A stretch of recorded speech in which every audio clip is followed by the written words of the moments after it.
Hello friends, welcome to Sudha's kitchen.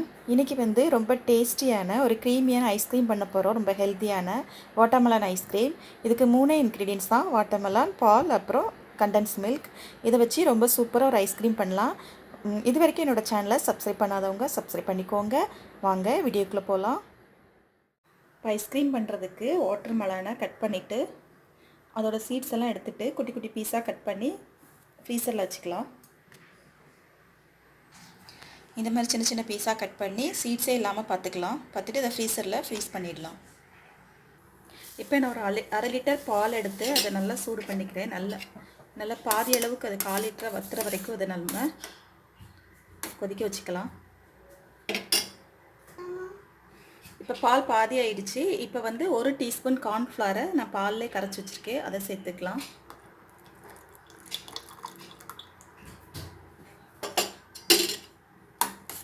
சேர்த்துட்டு நல்லா கிளறிக்கணும்.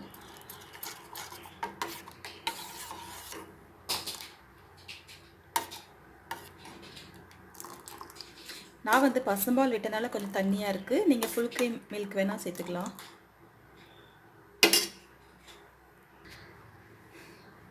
பாருங்கள், இந்த அளவுக்கு இருக்கட்டும். இது கூட ஸ்வீட்டுக்காக கண்டென்ஸ் மில்க் வந்து சேர்த்துக்கிறேன். உங்களுக்கு எவ்வளோ தேவையான இனிப்பு தேவையோ அந்த அளவுக்கு கண்டென்ஸ் மில்க் சேர்த்துக்கலாம். நான் ஒரு 1/2 டீன் சேர்த்துருக்கேன். சாரி, 1/4 டீன் சேர்த்துருக்கேன். ஐஸ்கிரீம் பண்ணும்போது நம்ம கூலிங் ஆகும்போது இன்னும் கொஞ்சம் ஸ்வீட் தேவைப்படும். முதல்ல நல்லா தித்திப்பாக இருக்கிற மாதிரி சேர்த்துக்கோங்க. இப்போ இதை ஃப்ரீஸ் பண்ணிடலாம். ஃப்ரிட்ஜில் தூக்கி வச்சிடலாம். இப்போ இதை ஆறுனதுக்கப்புறம் டப்பா வச்சுட்டு ஃப்ரீசரில் வச்சிடலாம். அவங்களுக்கு ஸ்வீட் பார்த்துக்கோங்க. அப்படி இல்லைன்னா நம்ம இதை அரைக்கும்போது கண்டென்ஸ் மில்க் சேர்த்துக்கலாம். பாருங்கள், வச்சு மூடி வச்சிடலாம். பாருங்கள், நல்லா கல் மாதிரி ஃப்ரீஸ் ஆகிட்டு அப்புறம் இந்த ஐஸ்கிரீம் இதுவும் நல்லா செட் ஆகிடுச்சு. இந்த ரெண்டையும் சேர்த்து நம்ம அரைச்சிக்கலாம். அரைச்சிட்டு வந்துடுறேன். எல்லாத்தையும் சேர்த்துக்கலாம். பாருங்கள், இப்படி தான் இருக்கும். இப்போ இந்த ஐஸ்கிரீம் எல்லாத்தையும் சேர்த்துக்கலாம்.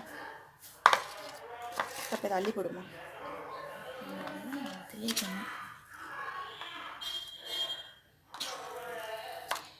இன்னும் கொஞ்சம் ஸ்வீட் பத்தலைன்னா கண்டென்ஸ் மில்க் சேர்த்துக்கலாம். எல்லாத்தையும் போட்டு பாருங்கள், இந்த மாதிரி தான் இருக்குது. பட் எனக்கு கொஞ்சம் ஸ்வீட் கம்மியாக இருக்குது, அதனால் கொஞ்சம் கண்டென்ஸ் மில்க் சேர்த்துக்கலாம்.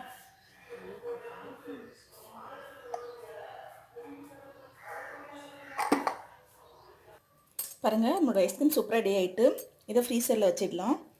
ரொம்ப டேஸ்ட்டாகவும் இருக்குது. செட் பண்ண வச்சிடலாம். பாருங்கள், ஃப்ரீசர்லேருந்து எடுத்தாச்சு. நல்லா செட் ஆகிடுச்சு. நல்லா க்ரீமியாக டேஸ்ட்டாக இருக்குது.